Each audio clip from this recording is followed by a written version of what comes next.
what if the secret to building a multi-million-dollar business empire wasn't, a fancy Ivy League degree or like an explosive spark of creative genius or even a massive infusion of venture capital? Right. Like, what if the actual blueprint for understanding human commerce came from a childhood spent literally scrubbing rural schoolhouse floors, milking cows in a freezing swamp, and just talking to everyday folks about how they count their pennies?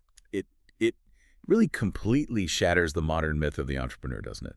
I mean, we're so used to that narrative of the dorm room prodigy or the heavily backed Silicon Valley disruptor. Exactly. But today, we are pulling back the curtain on the origin story of a man who literally laid the foundation for modern advertising and consumer psychology by doing, well, exactly the opposite of what we consider the traditional path to massive commercial success.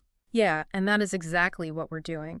You are listening to a custom-tailored deep dive into the source material from the preface in Chapter 1 of Claude Hopkins' legendary autobiography. It's called My Life in Advertising, and we're specifically focusing on his early influences. Such a fascinating read. It really is. And over the course of this deep dive, you're going to learn how an almost paralyzing sense of caution, an undeniably terrifying work ethic, and a profound, empathetic understanding of the common working person form the ultimate, unshakable foundation for anyone interested in business. Yeah. This isn't just like a historical retrospective of a guy who made a bunch of money a century ago. It's an actual psychological blueprint for understanding what real people actually want, how they make decisions, and, how to talk to them without letting your own ego get in the way. The psychology is really what makes this so incredibly relevant today.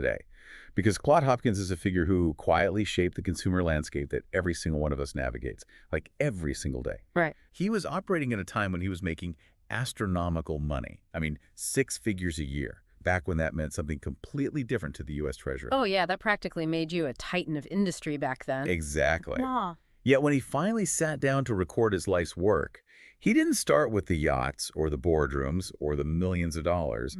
He started with the absolute agonizing grind of his beginnings. Yeah. And, that choice wasn't accidental. It was deeply philosophical. Yeah, let's actually look at the preface of his book, because he makes his intentions aggressively clear from the very first page. He explicitly states that he is not writing a personal diary. Right. He has zero interest in patting himself on the back or, creating a monument to his own vanity. He is writing a purely functional business story. He says he wants to save future entrepreneurs from what he calls midnight groping. Midnight groping. That's such a spectacularly visceral phrase. It really is. It perfectly captures that agonizing feeling of being a beginner in any field. You're just, stumbling around in the dark, stubbing your toe on every obstacle, trying to find a method that actually works, and wasting so much time and capital in the process. Totally.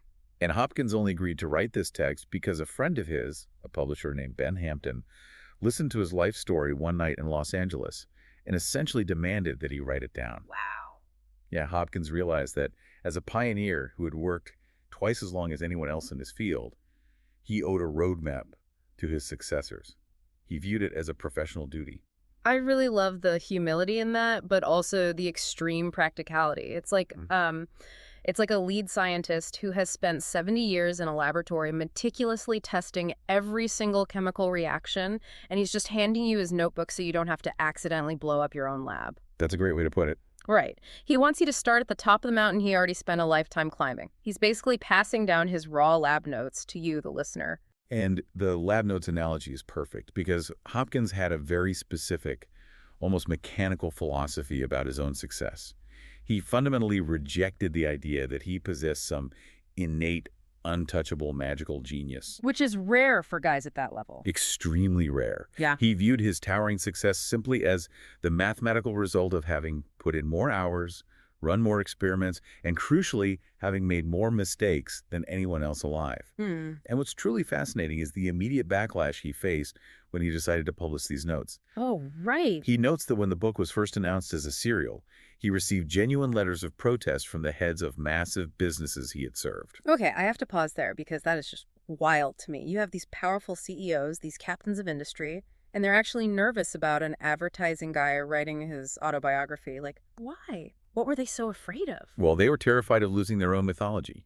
They were afraid Hopkins was going to claim all the credit for their company's massive successes and, hurt their pride. Of course. Yeah, they wanted the public to believe that their corporate triumphs were the result of their own brilliant executive vision, not the meticulous trial and error marketing experiments of some guy named Claude Hopkins. That is the ultimate clash of egos right there. The Right. CEO wants to be the visionary genius, and Hopkins is sitting there saying, no, we just tested 100 ads until one didn't fail, and that's how we made your millions. Exactly. And Hopkins, maintaining his practical focus, actually rewrote some of the chapters to eliminate any cause for those executive apprehensions. He just accommodated them. Yeah, he states flatly that his only claim to credit is that he lived in a vortex of advertising and simply worked longer and observed more than anyone else. He didn't care about the ego of claiming credit. He only cared about the mechanics of what worked. Right. And the core takeaway he offers you right out of the gate is clear. Do not reinvent the wheel. Study the tested, proven principles of those who has already done the grueling trial and error work. Relying on your own unproven intuition when a roadmap exists is, well, it's just arrogant. But wait, let's challenge this roadmap a bit. Because the very first major influence he credits for his massive commercial success is not what you would expect from a guy who revolutionized an entire industry. No, it's not. He doesn't credit a flash of creative brilliance. He doesn't credit a specific business mentor. He credits his Scotch mother. Right. And specifically, he credits her for instilling in him what he calls conspicuous conservatism and an absolute obsession with safety first. He does. He explicitly calls a Scotch mother the greatest asset a boy can have who desires a career in advertising, which is just a brilliant way of framing it. He argues that a lack of caution, this absence of a deeply ingrained safety-first mentality, wrecks more businessmen and advertising men than anything else combined. See, this is where I really struggle with his philosophy, and I think a lot of modern listeners will too. Look at the business landscape today. Yeah. We practically worship the myth of the reckless gambler, No, absolutely. Venture capital culture demands that you move fast and break things. We lionize founders who bet the farm, max out their credit cards, and risk utter ruin on one crazy, disruptive idea. Yeah, the Steve Jobs model. Exactly. If you tell a modern tech founder their primary operating principle should be extreme, conspicuous conservatism, they'd laugh you out of the room. So how does this almost paralyzing level of caution actually lead to wild, unprecedented commercial success? That is the defining tension of Hopkins' philosophy. And you really have to understand the specific mechanics of how he defines caution to see why it works so much better than the whole move fast and break things model. Okay, break that down for us. Hopkins is not saying you shouldn't try new things. He isn't saying you should paralyze yourself with indecision. In fact, he readily acknowledges that in his line of work, which is entirely about predicting human nature and public prejudice, every new venture is what he calls a pig in the poke. A pig in the poke, right. You're always attempting things where the outcome is fundamentally uncertain. But the critical distinction he makes is between ordinary structural failures and catastrophic failures. Okay, define the difference for me in a practical sense. Like, what does a structural failure look like versus a catastrophic one? Well, he says ordinary failures mean little. They are simply feeling the public pulse. You run a tiny hyperlocal test. You spend a fraction of a percent of your budget. If the people don't respond, you lose a trifle. You gather the data, adjust, and try again. The failure is completely contained. Makes sense. But catastrophic failures, those caused by reckless speculation, haste, and ego, the kind where you bet the entire farm on an unproven assumption, those destroy careers and companies permanently. Right. He uses this incredible nautical analogy. He notes that pilots who took a big, costly ship and steer it onto the rocks are forever feared.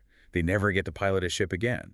He saw scores of promising, brilliant men venture with all sails spread on an uncharted course, full of confidence, and he says not one of them ever came back. That makes a lot of sense. If we modernize that, it's the difference between doing like a quiet $500 beta test of a product on a niche subreddit to see if anyone even clicks the link versus spending $10 million on a Super Bowl ad for a product nobody has ever used. Yes, perfect example. The Super Bowl ad is steering the massive ship with all sails spread into uncharted waters. If it hits a rock, the company is dead. Precisely. And Hopkins treats capital, especially other people's capital, with a profound, almost religious reverence. He says that because of his mother's frugality, a dime always looked as big as a dollar to him. Wow. And it looked even bigger when it was the other fellow's dime. Fiduciary duty was paramount to him. As an owner or a trustee of someone else's money, he absolutely refused to gamble in a large way. So it's essentially an asymmetric risk strategy. He caps his downside so strictly that he can afford to take 100 small swings. That is the exact mechanism, Yeah. because he minimized financial risk so strictly at the outset.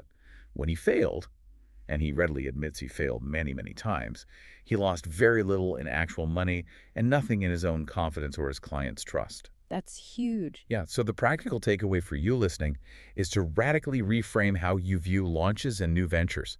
Treat every new idea purely as a hypothesis that needs cheap validation. Test small before you spend big. You take small soundings of the water first to gauge public response. So a no isn't a disaster. Exactly. A no from the market is just a minor bump. It's a data point. It's not a fatal crash that destroys your reputation and your bank account. Calculated, microscopic testing is what eventually allows for aggressive, massive scaling later, but only when the safety of the route is mathematically proven. Okay, so frugality keeps you alive in the game long enough to find the winning hand. But staying alive isn't exactly the same as moving forward. And that brings us to how Hopkins actually generated his forward momentum. We have to talk about his work ethic, because when he describes his childhood and his approach to industry, it is honestly jaw-dropping. It is staggering. To understand his engine, you really have to look at the environment his mother created. Yeah. She's a college graduate who's left a widow and had to support her children by teaching school. Okay. But she didn't just do her job and come home. Before and after school, she did heavy housework. In the evenings, she painstakingly wrote and illustrated kindergarten books. During the summer vacations, she physically tramped from school to school across the region to sell those books. Hopkins says she did the work of 3 or 4 women. Unbelievable. And from his earliest conscious years, under her strict direction, he was expected to do the exact same. Okay, I need to share his actual childhood schedule, because when I read this, I had to put the text down and just stare at the wall for a minute. It's intense. It's beyond intense. He completely supported himself from the age of 9. Think about an average 9-year-old today. While other boys his age considered merely attending school to be a full day's work, Hopkins says he considered school just an incident in his day. An incident. Right. Before the school bell even rang, he walked to 2 separate schoolhouses, opened them up, built the fires in the stoves, and dusted all the seats. Then he attended his classes. After school, he went back and swept those entire schoolhouses. Then, he went out and distributed the Detroit Evening News to 65 different homes before he was even allowed to eat supper. And we must emphasize, that was just his Monday through Friday. On Saturdays, he did the deep cleaning. He scrubbed the floors of the 2 schoolhouses and then spent the rest of the day distributing handbills around town. On Sundays, he was the church janitor from early in the morning until 10 o'clock at night. But wait, it actually gets more extreme. There's a point where a doctor looks at him and says, "This kid is too sickly, he needs a break from school." So what is his version of a medical vacation? Oh, this part is wild. He goes to a cedar swamp. He starts his workday at 4:30 in the morning, milking cows and feeding cattle in the freezing dark. At 6:30, the crew drives out to the swamp to physically cut down poles and hew railroad ties all day long. Then they come back for another round of milking and bedding the cattle, finally creeping up a ladder to sleep in a freezing attic bed at 9 p.m. What is truly psychologically fascinating here is his own retrospective reflection on that brutal period of his life. He writes, "Yet it never occurred to me that I was working hard. How is that even possible? It was simply his baseline reality." And he carried this exact same relentless tempo directly into his professional business life. He had no concept of working hours. He states that leaving the office before midnight felt like a holiday for him. A holiday. Yeah, he regularly worked until 2 in the morning. He actually considered Sundays to be his best working days because there were no colleagues or clients around to interrupt his focus. He spent 16 years in the advertising business, rarely having a single evening or a Sunday not entirely occupied by work. I'll be honest, I'm exhausted just listening to that schedule. It sounds like a recipe for a total physical and mental collapse. But Hopkins doesn't present this as a sob story, right? He uses this brutal schedule to explain his success mathematically. He literally crunches the numbers on his own lifespan. He does, and it's a brilliant way to demystify success.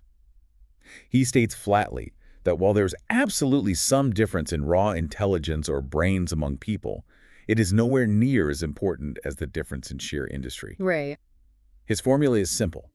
If you work 2 or 3 times the hours of your peers, you are going to learn 2 or 3 times as much. You are going to run more tests, you're going to make more mistakes, you're going to achieve more successes, and you will extract data from all of them. The compounding effect. Exactly.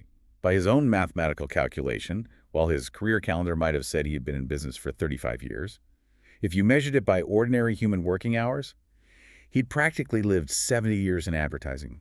He lived 2 years in every one. Okay, but how does the listener apply this? Because if I tell someone today, hey, the secret to success is to work from 4:30 a.m. to midnight, never take a Sunday off, and sleep in an attic, they're going to tell me I'm promoting toxic hustle culture.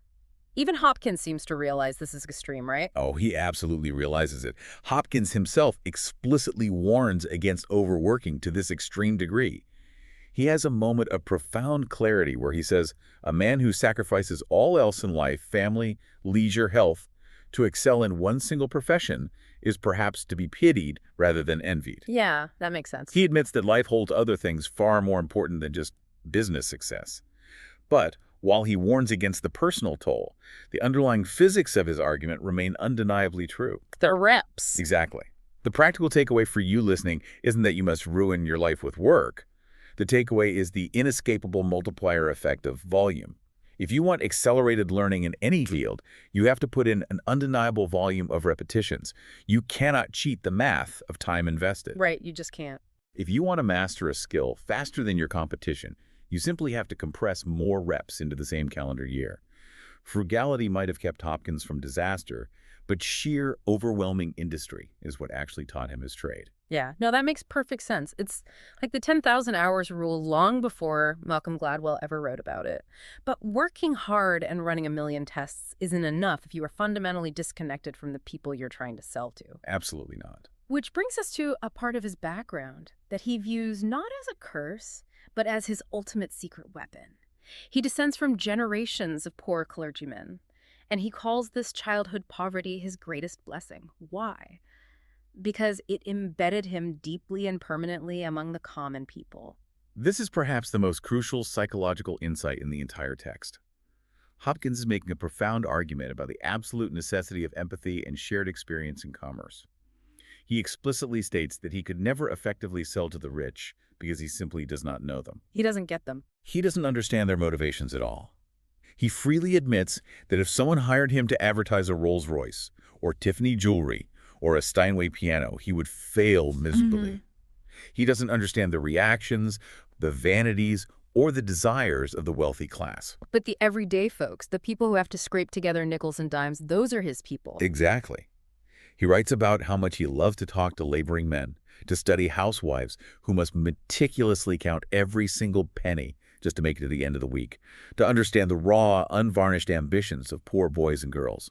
Wow. He recognizes a fundamental demographic truth that many elite business people forget. These people, the common working people, make up 95% of the consumer base.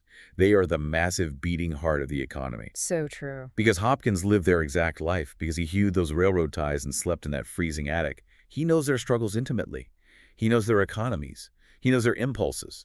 When he talks to them, whether it's in a printed newspaper ad or in person, they instantly recognize him as one of their own kind. It's the ultimate anti-echo chamber strategy. I mean, think about how many modern marketing campaigns completely flop because they're created by wealthy executives living in coastal bubbles, trying to guess what a mechanic in Ohio or a teacher in Kansas wants to buy. Happens all the time. It's like an alien trying to write a comedy routine for humans. It just rings false.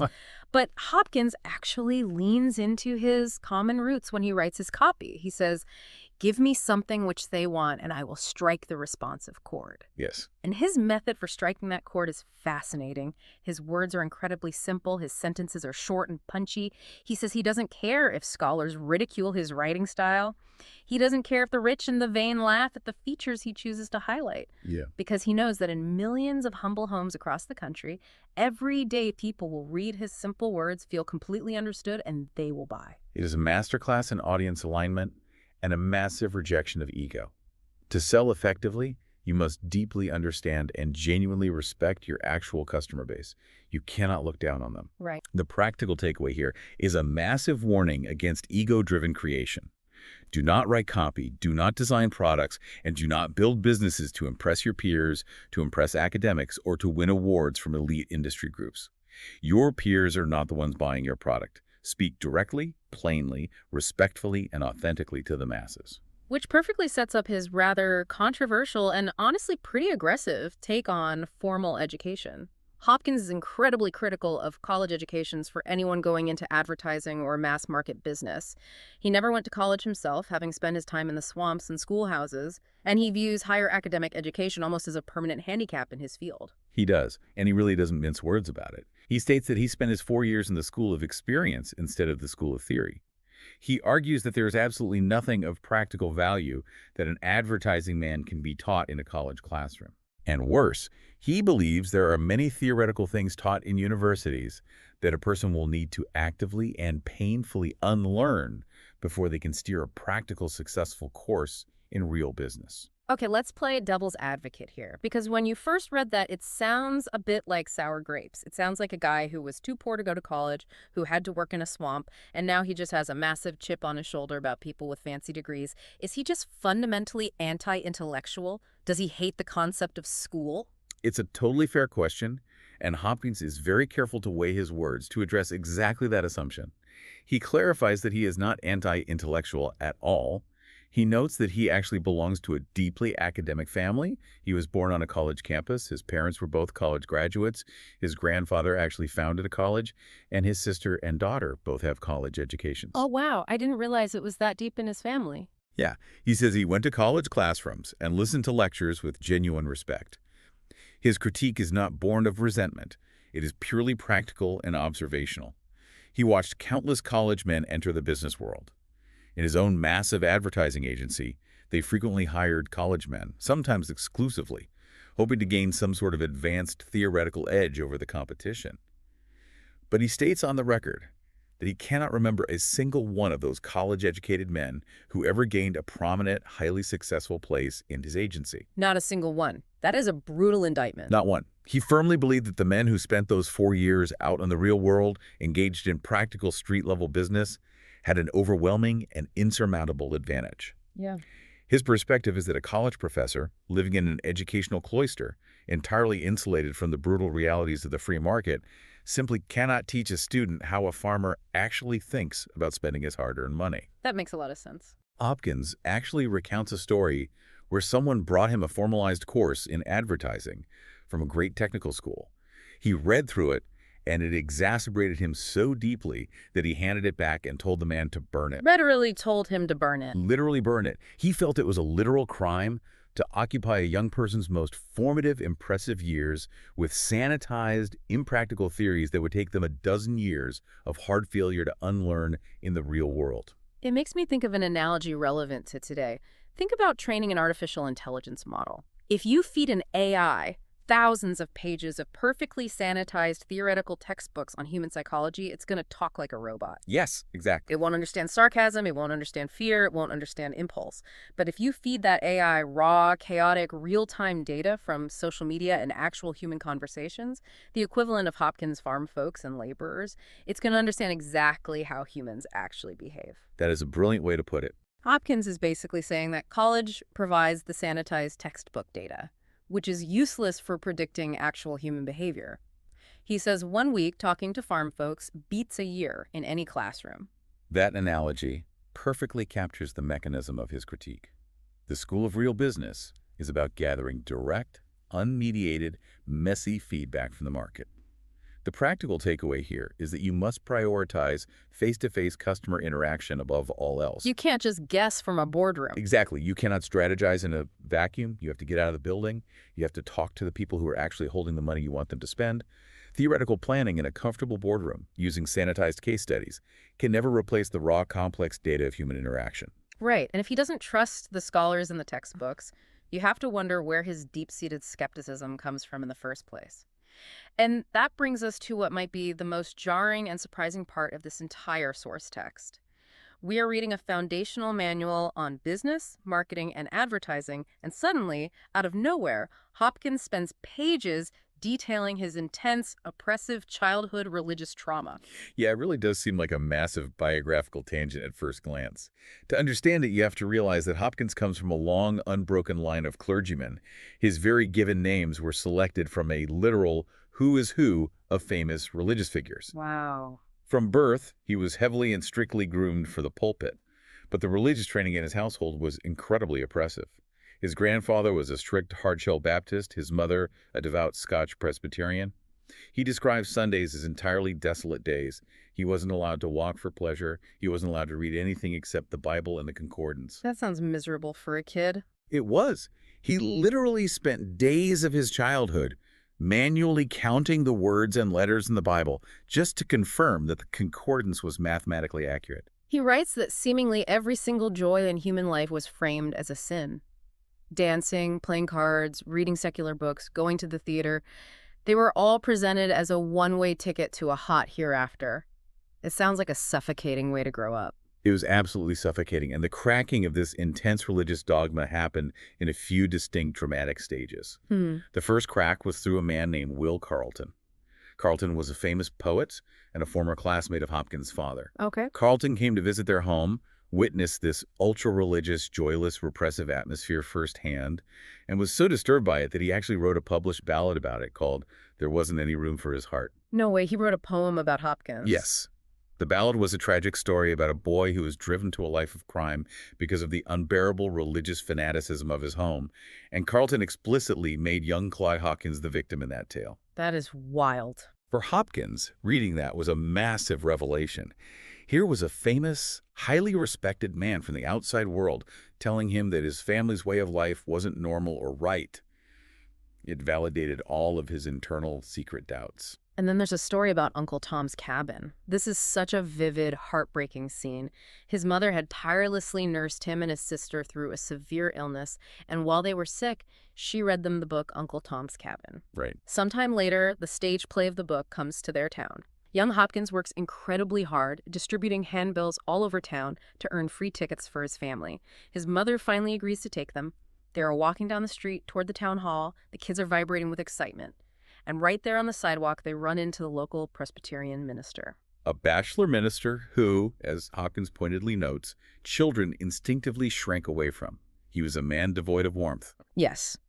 And this cold minister stops them and starts intensely guilt-tripping the mother. He says, "Sure, the book is good, but if you take these impressionable children to the theater, they will see the lights of the devil's playhouses. They will think it's okay to enter any theater for the rest of their lives simply because their mother took them this one time." Such manipulation. And right there, standing on the street, the mother caves to the dogma. She turns to her devastated children and says, "He is right. I must not set this bad example." And she turns them around and takes them home.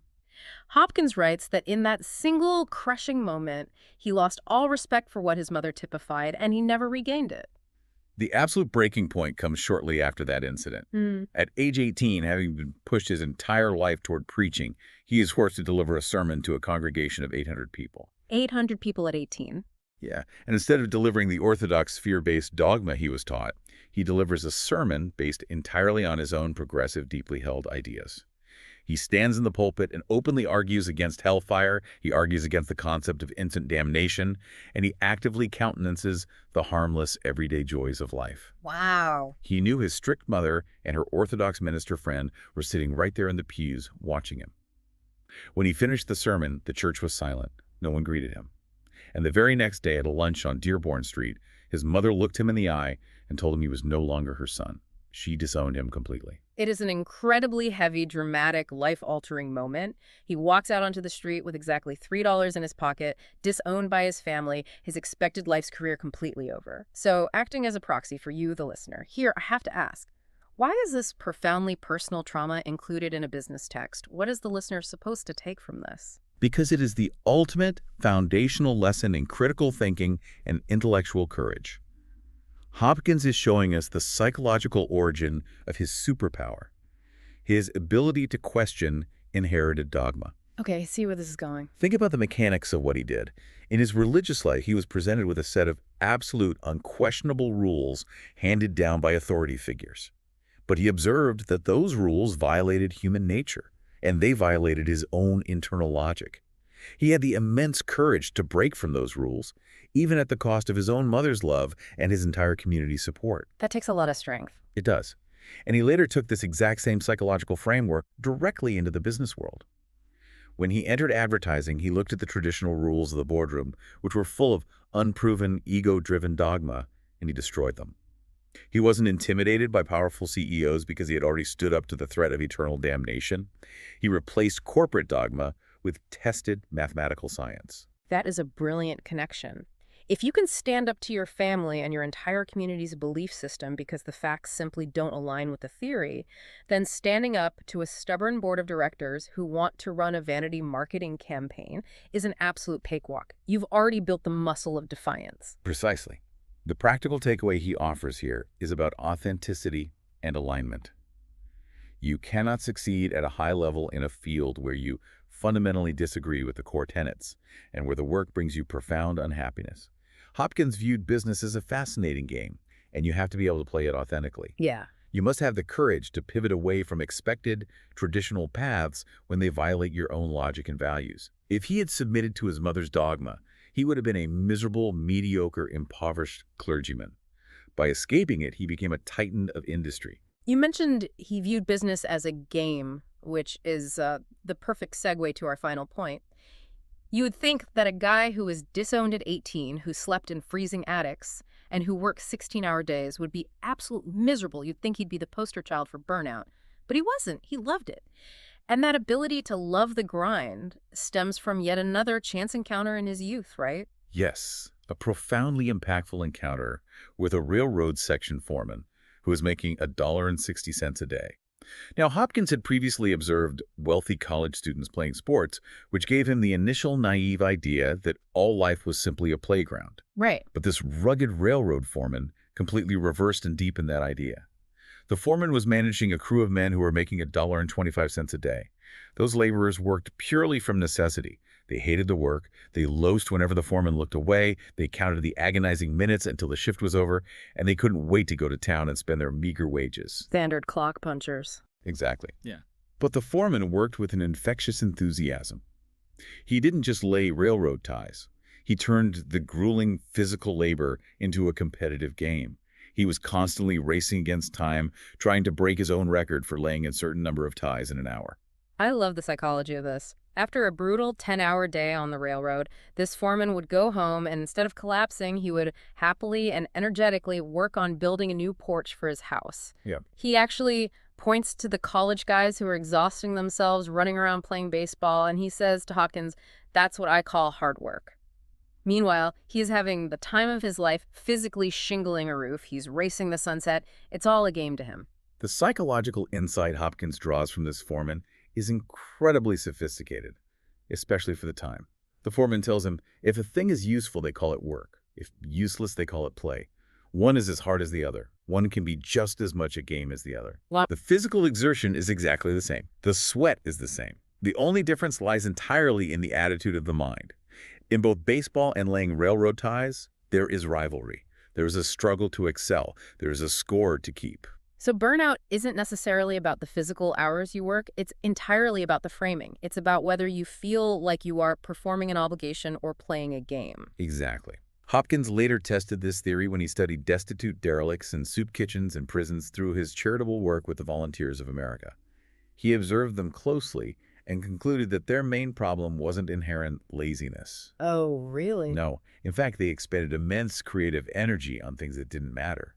Their problem was a wrong idea of play. They hadn't learned how to gamify productive action. That's fascinating. Hopkins took the foreman's lesson deeply to heart. He came to love the mental puzzle of copywriting and business strategy the same way other men love the game of golf. He writes about how he would literally sneak away from lavish weekend parties just to enjoy a few quiet, exhilarating hours typing at his typewriter. So the practical takeaway for you listening right now is that you have the power to cultivate a genuine love for your work by actively treating it as the most complex, fascinating game you know. If you view your daily tasks not as a tedious chore dictated by a boss, but as a personal challenge to excel, to score runs in reality rather than on a digital scoreboard, you will unlock an endless reserve of energy. Yes. The applause of a baseball game dies the moment you leave the stadium, but the applause of commercial success, of building something real, well, that cheers you to the grave. It completely reframes our modern dread of burnout.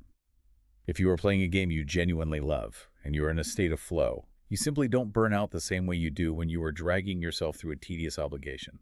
Hopkins didn't just outthink his competition, he outworked them effortlessly because his work was his favorite form of play. So what does this all mean? Let's bring all these disparate pieces together. We started with the question of what actually builds a lasting business empire, and we've dismantled a lot of modern myths today. If we synthesize all of these raw materials, the swamps, the schoolhouses, the religious rebellion, the core memorable insight that represents the soul of Hopkins' early life is clear. The foundation of legendary business success is not built on elite, sanitized academic education. Yep. It is certainly not built on reckless romantic gambling with capital. It is built on a humble, deeply empathetic connection to the everyday, common person. It requires a strict, uncompromising, safety-first approach to testing new ideas in order to avoid catastrophic ruin. Right. And crucially, it requires a cultivated internal mindset that turns grueling, relentless hard work into an exhilarating, competitive game. Hopkins succeeded on a massive scale because he understood the actual customer better than anyone else in the boardroom, and he joyfully outworked everyone else to prove it. If Hopkins believed that the working masses, the 95%, are the only demographic that truly matters and that success comes from deeply understanding their shared human struggles, it makes you wonder about the future we are building right now. As AI becomes capable of instantly generating millions of hyper-personalized ads, perfectly tailored to the micro-anxieties of every single individual, does the common man even exist anymore? Or are we permanently fracturing into an isolated market of one? Think about that. So imagine a 10-year-old boy in a 19th century lumber town, right? And he is somehow figuring out the exact algorithms that run modern digital marketing. This is pretty wild to think about. It really is. I mean, this is decades before the internet was even a concept, way before computers or, any of the sophisticated tracking software we just kind of rely on today. Oh, absolutely. So picture this kid just walking through the dusty streets of a town built entirely on timber, and he is effectively inventing the science of return on investment and A/B testing. Right, like he's basically doing Silicon Valley tech math, but in the 1800s. Exactly. It sounds like science fiction or, I don't know, time travel. But it is entirely real. And that child was Claude Hopkins. A literal pioneer. Yeah.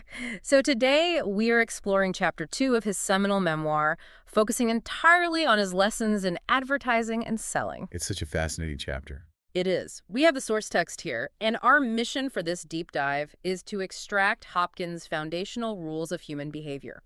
We want to show you why understanding the ordinary person is the ultimate shortcut to business success. Whether you're an entrepreneur or maybe a creative or just, insanely curious about how we make decisions. Right. And the contrast here is just staggering. You have this old school horse and buggy setting clashing with cutting edge business psychology. Yeah, we tend to think of data-driven marketing or behavioral economics as these super recent inventions, right? Like they're byproducts of the digital age or modern academia. Right. Like somebody at MIT just came up with it 10 years ago. Exactly. But the raw mechanics of it, the actual psychological foundation, was being mapped out by a child. And he didn't learn this in some boardroom or a fancy university lecture hall? No, not at all. He learned it through pure necessity, on the ground, just interacting with everyday people. Which means his insights are basically battle-tested principles of human nature. And, well, human nature doesn't really change. It really doesn't. So we have to start at the very beginning of his business education, which was born out of a totally bizarre economic situation in his childhood home. Oh, the inventory problem. Yes. So his father owned a newspaper in a really prosperous lumbering city in Michigan, and the economy of this town, well, it's specifically the economy of this newspaper, was wild. Because of the trade system, right? Advertisers didn't always pay for their ad space in cash. They would frequently pay in trade. Just bartering goods for ad space. Exactly. So the Hopkins childhood home essentially became a warehouse for advertised merchandise. Just filled with random stuff. So much stuff. I mean, at one point they had 6 pianos and 6 sewing machines just sitting in their house. That's hilarious. It's like a bizarre department store. It really was. But it wasn't just high-ticket items like pianos. They also accumulated dozens and dozens of bottles of patent medicine. It was called vinegar bitters. Ah, yes. Vinegar bitters. This is such a fascinating window into the cognitive biases of that era. It sounds disgusting, honestly. Oh, it was. According to Hopkins, the history of this product is that a vinegar maker accidentally spoiled a batch, like through some strange fermentation process. Wait, so they sold spoiled vinegar? Yeah. The result was this liquid that was intensely, just bizarrely offensive. It was repulsive to the senses. But people bought it. They actually paid hard-earned money for this spoiled, repulsive liquid. Because of how they viewed medicine back then. Right. The text points out that people of those days fundamentally believed that a medicine had to be horrible to be effective. Yeah, the logic was basically, well, if it doesn't taste awful, how could it possibly be powerful enough to cure you? It's so backwards. Oh. But I guess it makes sense in a weird way. It's a perfect early example of perceived value being intrinsically tied to friction or discomfort. Like the whole no pain, no gain thing. Exactly. The prevailing logic was that a cure must be a violent intervention. If Right. I take this and I suffer if it tastes like poison and makes me physically shudder, it must be doing serious work inside my body. That is wild. It's basically a variation of the placebo effect, but amplified by cognitive dissonance. The brain justifies the awful experience by magnifying the perceived benefit. So that's why they use things like snake oil and skunk oil. Yes, largely because the names themselves suggested something pertinent, untamed, and really unpleasant. Okay, so the father accepts dozens of bottles of this wretched vinegar bitter stuff as payment. Just adding to the pile in the living room. Right. And while people in the town would happily come to the Hopkins house to trade for the pianos or the sewing machines, absolutely nobody was coming to trade for the vinegar bitters. Nobody wanted it. No one. So this massive stock just sat there. And Hopkins' mother, who was of a very practical, thrifty Scottish descent, she simply could not tolerate waste. Oh, I can see where this is going. Yeah, she's determined that the medicine would be used. Which meant young Claude, being the sickly child of the family, became the designated consumer. Oh, kid. Seriously. He had to take vinegar bitters morning, noon, and night. He actually joked later in life that if the makers of that remedy were still around, he could testify to his remarkable health ever since. I mean, it probably preserved him. Probably. But, that bizarre household economy, being surrounded by unsold goods and bartered inventory, it really set the stage for his first real venture. It did.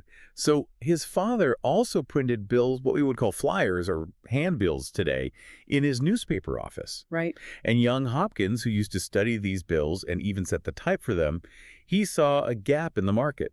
Even at 10 years old. Even at 10. Yeah. He goes to the advertisers and solicits the job of actually distributing these bills around town. Okay, so he's the delivery network. Exactly. There were 1,000 homes in this city, Yeah. and he offers to place one bill in each home for $2. $2 total. $2 total. Now, to cover all 1,000 homes, he had to travel some 35 miles on foot. Wow. That is a staggering amount of physical effort for $2. Even when you factor in the inflation of the era, that's intense. Yeah, it's a huge trek. But the critical variable in this story is the competition. Because he wasn't the only kid doing this. Right. Right. Other boys in the town were offering to do the exact same job for $1.50. So he gets immediately undercut on price by 25%. Yep. But these other boys were cutting corners, big time. They would take a stack of bills, shove several of them under the door of a single home, and completely skip all the houses that were far away or out in the country. They took the path of least resistance. Exactly. They were cheating. And this is where we see the absolute birth of return on investment thinking in his life. Yes. Because a 10-year-old child recognizes that competing on price in what is basically a race to the bottom is a losing game. So what does he do? He didn't lower his price to match them. And he didn't just go complain to the advertisers that the other boys were cheating. Right. Whining wouldn't fix it. No. Instead, he introduced the concept of measurable data. He simply asked the advertisers to run a test. Yeah, he told them to compare the actual sales results of his distribution versus the cheaper boys. Oh, wow. That is brilliant. So he secured a monopoly in the town, basically. He did. All of the advertisers eventually went with him at the higher $2 price because the results were undeniable. The math just proved that guaranteed distribution was worth paying a premium for. That is just, he learned so early that doing anything blindly is, well, he called it folly. Exactly. Service must prove its own advantage. Right. If you cannot trace the return, you cannot justify the cost. Because think about it. The advertisers could have saved 50 cents up front by hiring the other boys. Which is tempting. Very tempting. But that $1.50 was entirely wasted money if the bills just ended up in a ditch or clustered in a few downtown houses, while the majority of the market never even saw the offer. So the $2 spent on Hopkins wasn't an expense? No, it was an investment with a guaranteed traceable return. Looking at this from the advertiser's perspective, it completely flips the definition of an expense. How so? Well, human nature, especially in management, is to pull the cost-cutting lever first, right? No, always. Getting distribution for 25% less seems like a total no-brainer for the bottom line. But it conflates cost with value. Precisely. The bottom line isn't improved by spending less money. It's improved by generating more revenue relative to the money you spent. Right. The cheaper boys were creating the illusion of distribution. Yes.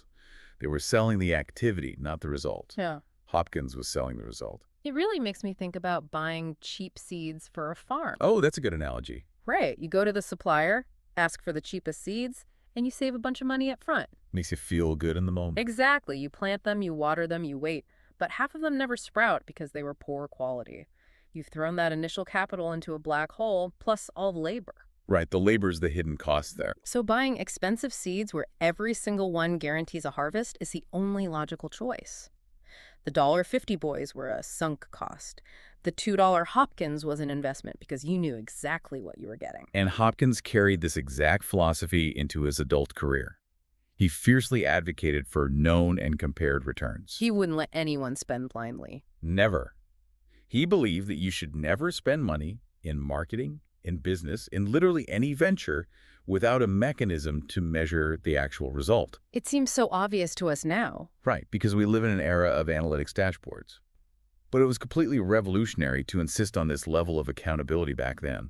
If you launch a project today and you cannot answer with hard data how you will know if it worked. Then you are just the 19th century advertiser paying $1.50 for a pile of flyers dumped in a ditch. Ouch. That is a great way to put it. It's true.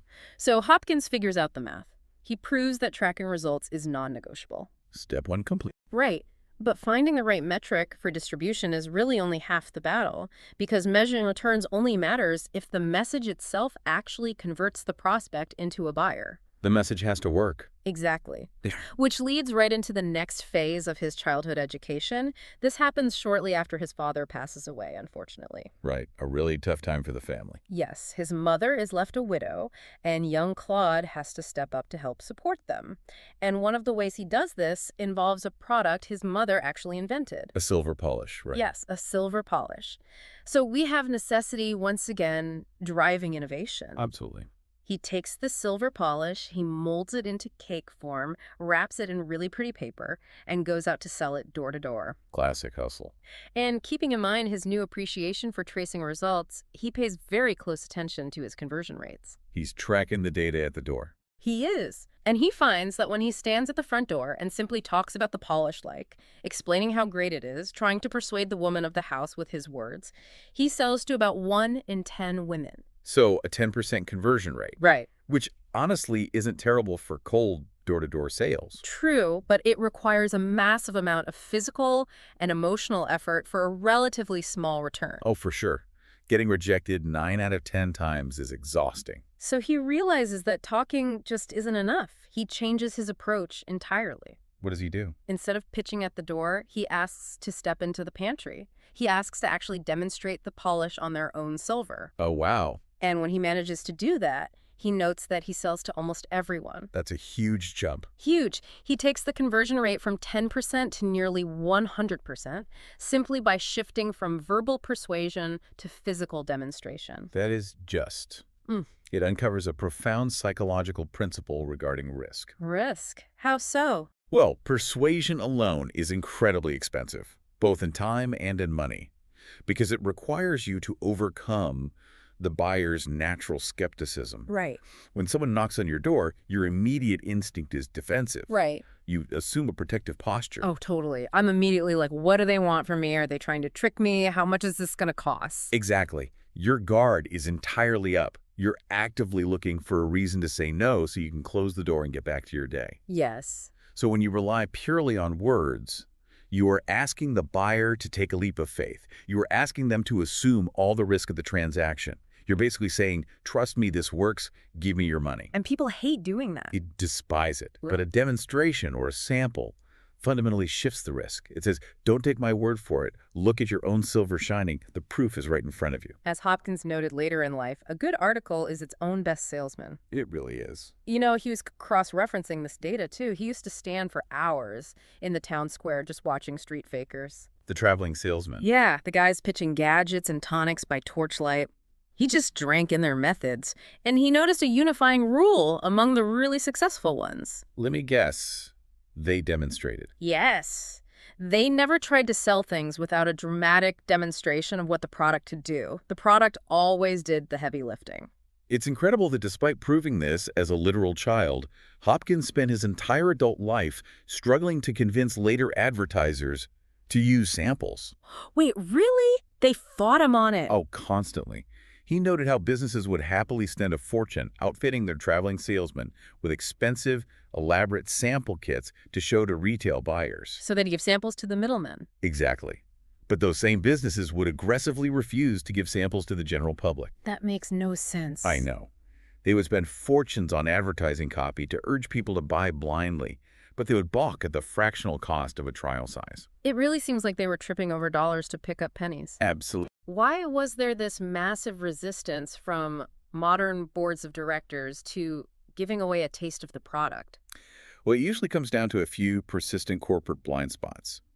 The immediate upfront cost of manufacturing and shipping a sample is highly visible on a spreadsheet, you know? Right, it's a hard number. Yeah, it's a line item you can point to and say, look, this is costing us money.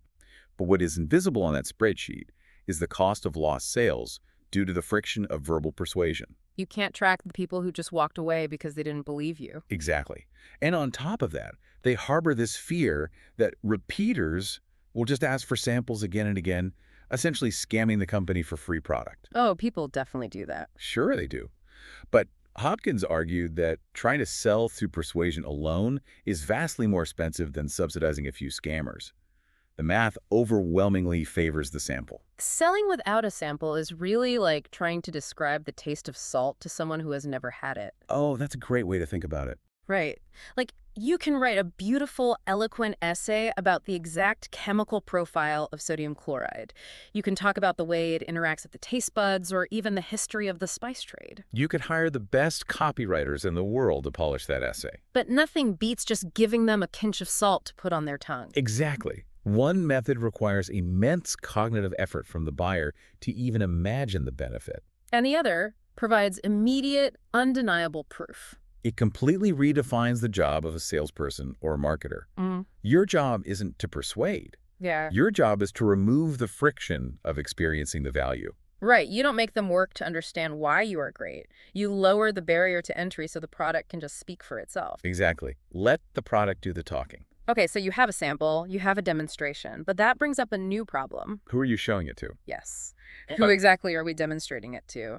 Finding the right audience introduces a totally different kind of friction. Oh, definitely. Hopkins learned a very harsh lesson about confusing his own personal preferences with actual market demand. This is where we get into the danger of the echo chamber. Yeah. So young Hopkins has a little bit of capital saved up from his various ventures like the bills and the polish, and he decides to invest it. What does he buy? He finds a product he absolutely loves. The life history of Alan Pinkerton, the famous detective. Oh, wow. Pinkerton was huge back then. Massive. To a young boy in that era, Alan Pinkerton was a total hero. So Hopkins assumes, quite naturally, that everyone else will want this book just as much as he does. Of course. He likes it, so the world must like it. Right.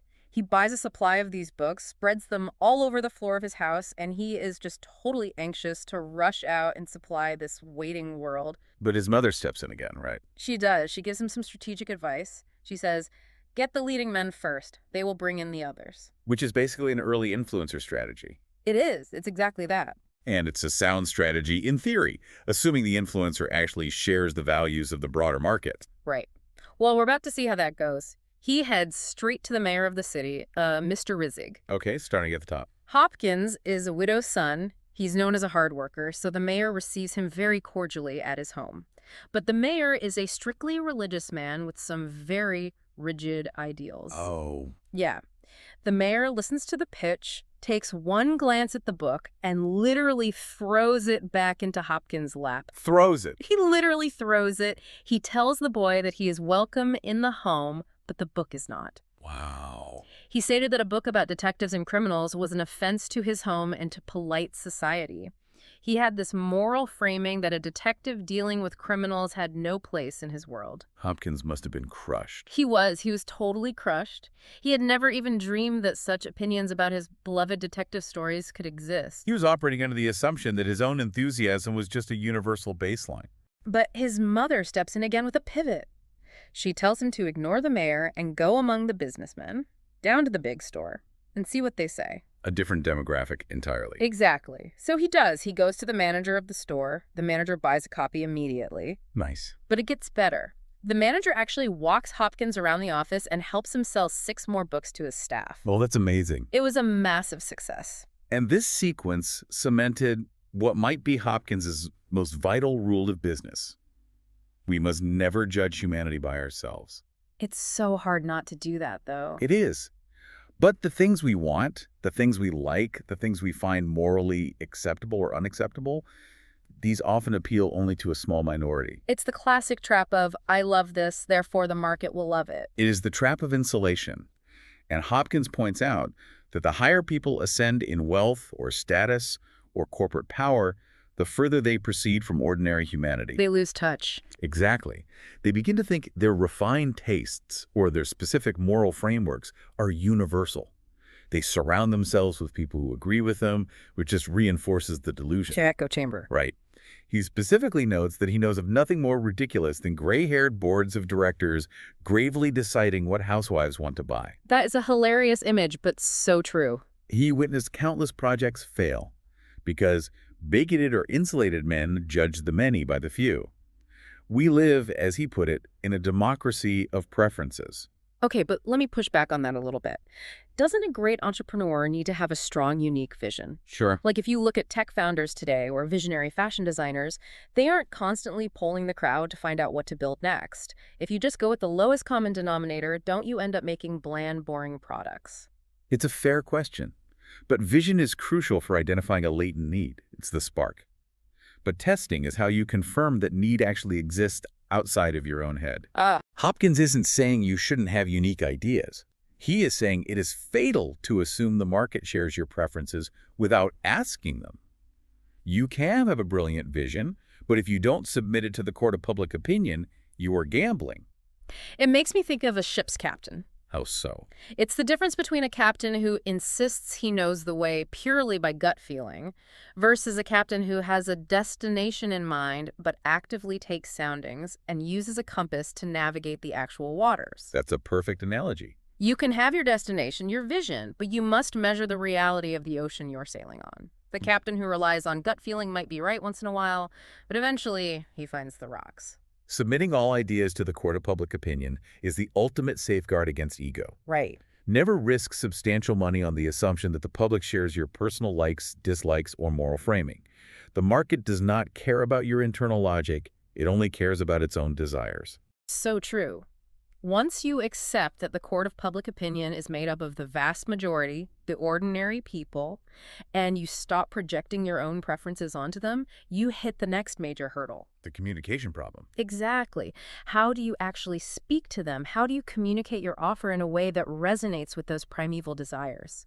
And Hopkins has some very strong opinions on this. He does. He makes a fascinating and probably quite controversial observation about education here. He realized that formal education could actually ruin your ability to communicate with the masses. Ruin it. Yeah, he claims in the text that his greatest successes in advertising were often driven by men who were, in his words, ignorant in a formal sense, but who profoundly understood people. He gives a couple of really striking examples of this. Oh, the agency heads. Yeah, he mentions one head of an agency who had made a massive amount of money in advertising, but who could barely sign his own name. And another guy who wrote copy so compelling it would make a farmer mortgage his barn to buy the product. But this man's Every single sentence had to be edited for basic grammar. It's amazing. Hopkins viewed college education and what he called literary style as distinct handicaps in his profession. It sounds so counterintuitive to us today, because we are taught to revere eloquence, Rhoda. Absolutely. We want to sound smart. But Hopkins understood that eloquent, highly polished language often acts as a barrier rather than a bridge. Let's look at the specific examples he gives because they really illustrate this. The first is the night cook. Ah, Mrs. Brown's. Yes. Hopkins receives a letter from a man pitching a business idea. The man makes ready-made meat pies, and he named them Mrs. Brown's meat pies. And what was his reasoning for the name? The reasoning the man gave was simply that people like home cooking. So simple. Right. Now, Hopkins didn't care about them meat pies themselves, but he recognized a rare, unfiltered insight into human nature. He sends someone to investigate and finds the writer is a night cook in a shabby restaurant making $8 a week. $8 a week. Hopkins brings him in, offers him $25 a week to learn advertising, and that cook goes on to become one of the leading ad men in the country. Because that night, Cook understood something fundamental. What was it? He wasn't selling the ingredients of the pie. He wasn't selling a commodity. He was selling a feeling. Mrs. Brown's meat pies. Right. It appeals directly to a primeval instinct for comfort, warmth, and nostalgia. It is not a clever pun. It is not a sophisticated branding exercise cooked up in some seminar. It is raw empathy for what a tired person wants at the end of the day. That makes total sense. Then there's the story of the boy from Manitowoc, Wisconsin. Oh, this one is legendary. He comes to Chicago, eats breakfast at a Thompson restaurant, and sees a baked apple. It reminds him of his home in the country, and his realization is just pure genius. He connects the dots. He looks around Chicago and realizes that 2/3 of the city's population are country boys just like him, who have moved to the city for work and are missing home. We really have to understand the demographic shift happening at this time to get why this worked. Right, the Industrial Revolution. Yeah. Young men were leaving farms in droves to work in industrialized cities. They were isolated, living in boarding houses, eating in sterile diners. The emotional deficit in that population was massive. So this boy writes a full-page ad for the Thompson restaurant. But he doesn't write about the culinary excellence of the chef. He doesn't mention the modern decor of the restaurant or the speed of the service. None of the standard features? None of it. He writes about country eggs, pies, donuts, and that baked apple. He pitches the feeling of home to a city full of homesick young men. Recognizing that emotional deficit was an act of profound empathy. Yeah. He bypassed all logical analysis of price or quality and tapped directly into a deep-seated vulnerability. And it worked. That single ad campaign multiplied the restaurant's patronage and made the owner, John R. Thompson, a millionaire. Unbelievable. Hopkins was so impressed he tracked the boy down the very morning the ad ran and offered him $7,500 a year, which was a fortune at the time, but the boy turned it down to build his own career. He knew his worth. He definitely did. And we see this pattern repeated throughout the chapter. He mentions Philip Lennon of Royal Tailors, who lured countrymen in Chicago away from places labeled misfit parlors by understanding their specific insecurities about finding clothes that fit their rural frames in a big city. Again, empathy over fancy language. He also mentions Charles Mears, who had a natural human appeal that sold Winton cars. Hopkins offered him a $25,000 salary. The through line here is the psychology of the buyer and how they perceive the message. People are canny. Yeah, they're smart with their money. They're economical. And they're inherently suspicious when spending their hard-earned money. Any evident effort to sell, any obvious cleverness, creates immediate resistance. Like when someone is trying too hard. Exactly. When you use unique literary style, it excites suspicion. It feels artificial. And more importantly, it feels like dictation from a higher class. People hate that. Human beings naturally resent being talked down to, especially by someone trying to get into their wallet. Right. You go to school, you study literature, you learn how to write beautifully and construct these magnificent, complex sentences. But that very skill makes you untrustworthy to the average buyer. It completely backfires. Beautiful writing draws attention to the writer, not to the product. It says, look at how smart I am, rather than, look at how this product will solve your problem. Yes. Business leaders are desperate for people who possess the capacity to see real human desires, rather than relying on vocabulary or clever tricks to flatter themselves. Formal education often trains people to focus on the structure of the argument rather than the emotional reality of the audience. Wearing a tuxedo to a neighborhood backyard barbecue comes to mind. Oh, that's perfect. You might think you look incredibly impressive, right? You spend a lot of money on the suit, it's tailored perfectly. But in that environment, it doesn't make you look impressive. It makes everyone else feel uncomfortable. It makes you stick out in the worst way. Exactly. And people immediately become suspicious of your motives. You haven't connected with them. You've alienated them. You've established a hierarchy where none was needed. It creates a distance that is fatal to persuasion. Speaking plainly and humanly is essential. You cannot flatter yourself with big words. You have to focus entirely on the primeval natural instincts of the people you were trying to serve. Meet them where they are. If they're homesick, talk about baked apples. If they want comfort, talk about Mrs. Brown's home cooking.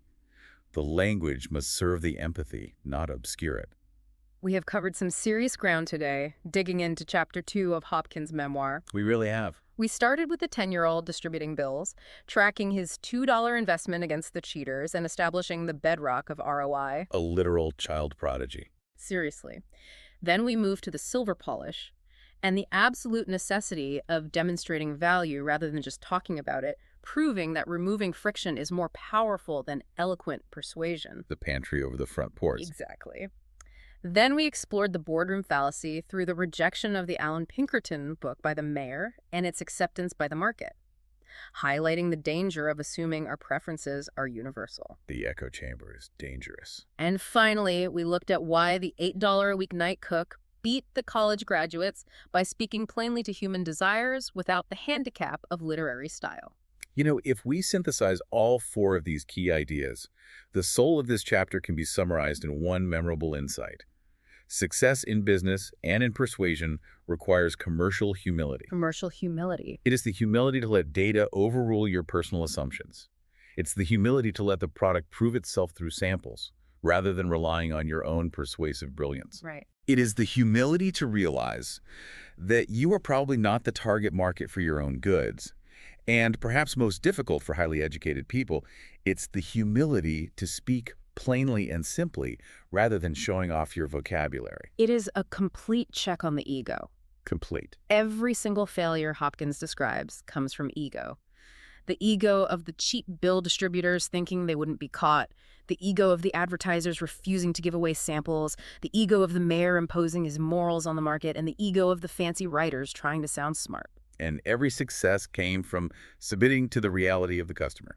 Now that we've decoded the psychology of the buyer and established this baseline of commercial humility, next time we'll explore how Hopkins took these raw instincts and applied them to his very first major business ventures in Chapter 3. The stakes only get higher from here.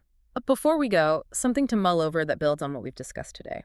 We started by comparing Hopkins' manual tracking of coupons and bills to modern algorithms. Right, the digital age comparison. Today, AI and digital platforms are perfectly designed to track results and test variations instantly. They do exactly what Hopkins did, but a million times faster. But the question is, are we relying so much on the math and the algorithms that we are losing the human empathy that made the Manitowoc Boys' Baked Apple ads so legendary? Think about whether your data is serving your empathy or if it has started to replace it. Until next time. What happens when you have to choose between, everything you've been raised to believe and your own authentic path? Yeah, that is the ultimate tension, right? Exactly. And, how does getting completely disowned by your own family turn into the ultimate crash course in understanding human nature and business? I mean, we are looking at a fundamental rupture of identity here. It is one thing to, pivot careers, but it is entirely another to just shatter the only psychological framework you have ever known. Right, leaving you with literally nothing but raw instinct to navigate a totally indifferent world. Exactly. So in this deep dive, we are examining Chapter 3, My Start in Business, from Claude Hopkins' foundational text. And our mission today is to really explore how a young man traded a safe, culturally expected career for sweeping floors and washing windows. And literal starvation at times. Yeah, literal starvation. And you'll learn how understanding everyday people at his absolute rock bottom became his greatest professional advantage. It's incredible. It really is. I mean, For anyone listening who is interested in business or entrepreneurship, this is a masterclass in how raw resilience and just knowing your audience are worth infinitely more than formal credentials. Oh, absolutely. Okay, let's unpack this. Because to understand his later genius, we kind of have to establish his baseline, right? Right. We have to look at the raw foundational experiences that shaped this legendary business mind. Hopkins didn't emerge from, like, a corporate incubator. No, not at all. He was forged in extreme circumstances. Yeah, because he originally planned to be a minister. Like, he was deeply immersed in this intense religious culture. Right. His family played this game, and this is wild. They sat in a circle and recited Bible verses from memory until everyone dropped out. Oh, wow. And Hopkins was always the last one standing. He had memorized more text than anyone else. Which just shows, this formidable mental capacity and an obsessive work ethic from a super young age. Exactly. I mean, we see him writing sermons and setting type in his father's printing office by age 7. Age 7. That's just crazy. Yeah, he wasn't just participating. He was mastering the internal logic of that ecosystem. And he was the valedictorian of his high school. But he didn't give the standard, go out and conquer the world speech. No, he did the exact opposite. Right. He had delivered this passionate denunciation of ambition. He actually pleaded for a life of poverty and service. Which reveals the absolute purity of his early conditioning. I mean, his mother and grandfather were strict fundamentalists. Yeah, reading only the Bible on Sundays, counting the words to verify the concordance. Exactly. That level of meticulous focus is a behavioral pattern that he later redirects toward business metrics. So his first real test outside of that bubble was teaching summer school in this rural, illiterate community. Right, and just getting there was an ordeal. Yeah, 12 miles away. And he walks there with his luggage. A 12-mile physical transition into a radically different socioeconomic reality. And he quickly finds out that nobody on the local school board can read or write, Right. including the head of the school board, the guy who has the power to hire him. Yes, and the power dynamics there are fascinating. Because the guy is a leader simply because he has a barrel of whiskey that floated ashore from a shipwreck. A shipwreck on Lake Michigan. It's a perfect study in how social capital mutates depending on the environment. Yeah, so Hopkins walks into this man's home, which has only 3 soap boxes and a wood stove. Right, the social epicenter of the town. And Hopkins needs to prove he's qualified to teach. But he can't show a diploma, right? Because the guy can't read it. Exactly. A diploma is utterly useless there. So what does he do? He picks up an almanac, the only book in the house, and he reads a joke out loud. That gets him the job. Right. But wait, so he literally read a joke from an almanac to get a teaching job. Wouldn't modern hiring managers call that unprofessional or, like, even manipulative? What's fascinating here is that in business, professionalism is often highly subjective. Okay, how so? Because effectiveness is what actually matters. Relying on pedagogical theory in that room would have just been an exercise in ego. Oh, I see. If he had used academic vocabulary, he would have alienated the board head. The almanac joke wasn't manipulative, it was radical empathy. Radical empathy, I like that. He adapted his communication to the exact level of his audience. He shed his pretenses. So the practical takeaway for you listening is to meet your audience exactly where they are. Yes. Don't speak in lofty terms if your audience communicates in almanac jokes. Right. True communication requires shedding your own ego. Absolutely. He learned to love and understand the natural instincts of everyday people, which became the bedrock of his advertising empire later. And he had to be super pragmatic just to survive there. The school only had $79.50 for the whole 2 months. For everything. Yeah, so he negotiates his room and board down to $1 a week by giving music lessons on a farmer's new organ. Which is an amazing early example of asymmetric trade. He leverages a skill that costs him nothing to eliminate his largest fixed cost. So he's surviving, he's learning the language of the country folks, but he soon faces this terrifying moment where he has to speak his own truth. Yes, to the toughest audience imaginable. His mother. Because at age 18, he goes to Chicago to visit her. Right, and he's asked to preach to a crowd of 800 people because the local minister falls ill. And his mother is in the audience. She's a strict fundamentalist. Literal hellfire, 6-day creation, the works. But Hopkins has been growing away from those orthodox beliefs. He's experiencing massive cognitive dissonance. He is outgrowing the intellectual architecture of his childhood. So instead of playing it safe and giving a standard sermon, he delivers this radical sermon he wrote over the summer. Right, he argues against hellfire and infant damnation. He questions biblical literalism like Jonah and the whale with his mother right there. It is a high-stakes psychological trap. Hopkins calls it the most daring event of his life. I can't even imagine the tension in that room. The aftermath was brutal. The audience filed out in total silence. Not a single person greeted him. No one. And the next day, at lunch on Dearborn Street, his mother told him he was no longer her son. Just completely disowned. Yes, and he just walked out onto the street, abandoning his career in the clergy forever. Here's where it gets really interesting, because this is exactly like a startup founder walking away from a massive, guaranteed Series A funding round. Oh, that's a great analogy. Right, like the investors want them to build something fundamentally unethical or misaligned with their core values. Right, taking the money guarantees survival, but ensures profound internal misery. Exactly, it's the ultimate burn the boats moment. He walks away with nothing. Because long-term success is impossible if you are in fundamental disagreement with your environment. Yeah, if you're constantly fighting your own conscience. Hopkins later says that if advertising had ever become as oppressive as that religion, he would have quit that too. Which means business has to be a game you choose to play, not an oppressive duty. Precisely. Authenticity is a prerequisite for endurance. So the takeaway here for the listener is, if your career requires you to suppress your core beliefs, you'll inevitably fail or burn out. Yes, you have to be willing to pivot, even if the short-term cost is devastating. And the cost for Hopkins was devastating. I mean, walking away is brave, but it left him stranded on Dearborn Street with exactly $3 in his pocket. Just $3 total. So how does he survive? He turns to raw sweat equity. He has to engineer a way back to his savings in Michigan without capital. Right, so he goes to the harbor, works his way across the lake as a kitchen chore boy on a lumber vessel. Pure physical endurance. Then he walks to Spring Lake to pick fruit on his uncle's farm for $1.25 a day.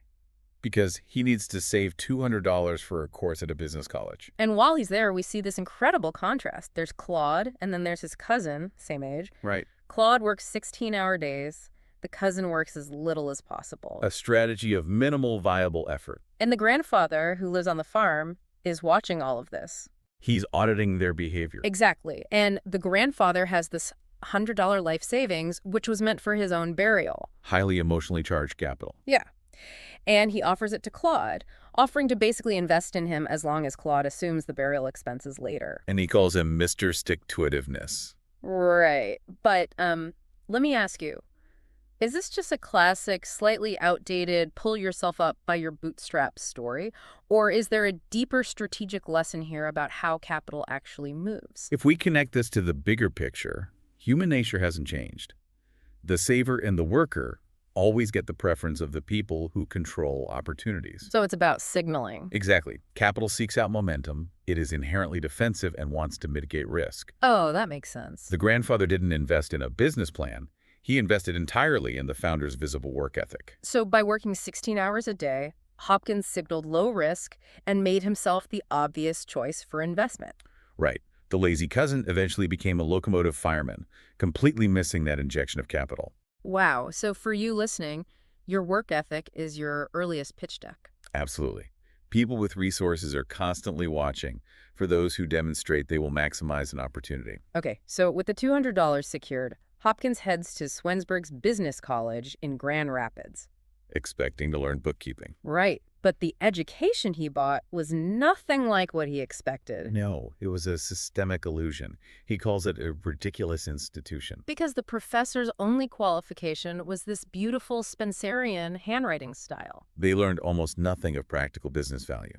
It was all superficial aesthetics. It sounds exactly like paying thousands of dollars for a tech boot camp that only teaches you how to type fast while completely ignoring how to actually code. That is the precise modern parallel. It prioritizes how business looks on paper over how it actually functions. And Hopkins is living in extreme poverty during all this. Visceral poverty. His room was so small he had to climb over his trunk to get into bed. And the hunger, he ate only one meal a day at 4:30 p.m. But on Wednesdays and Saturdays, he skipped eating entirely to save money. Literal starvation. Just sitting in his room studying, smelling the food from the restaurant across the street. But experiencing that level of deprivation forged an internal grit in him. A tolerance for discomfort. Yes. Yes. And he realized that formal education, this theoretical training, was essentially useless in the real marketplace. The market ruthlessly filters out useless credentials.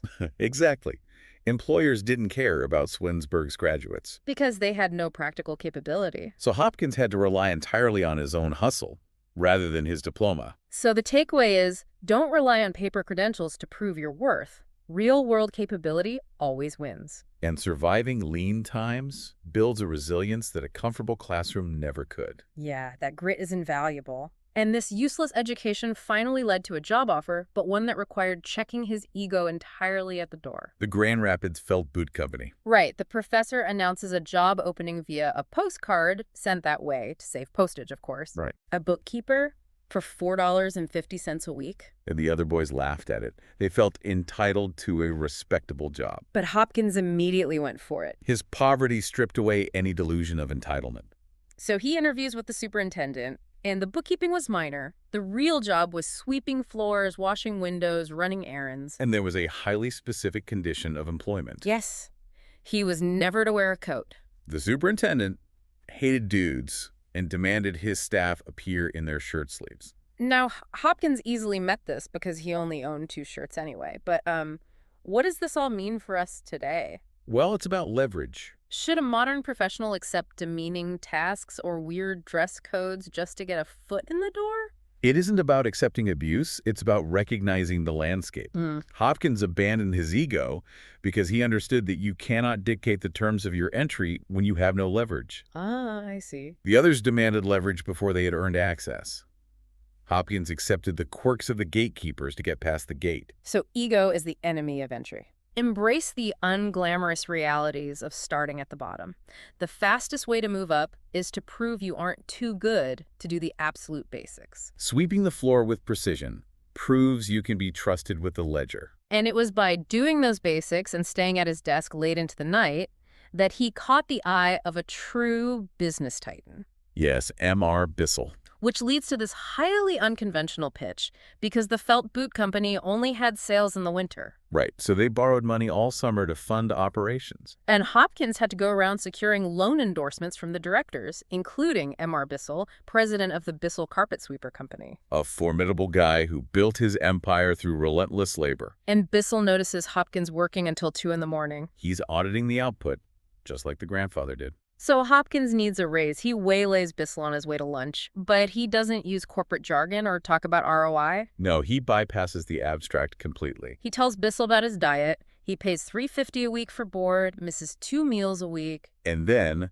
the brilliance of the pitch. Right. He says his greatest ambition in life is to be able to afford the restaurant that serves pie at dinner. Pie.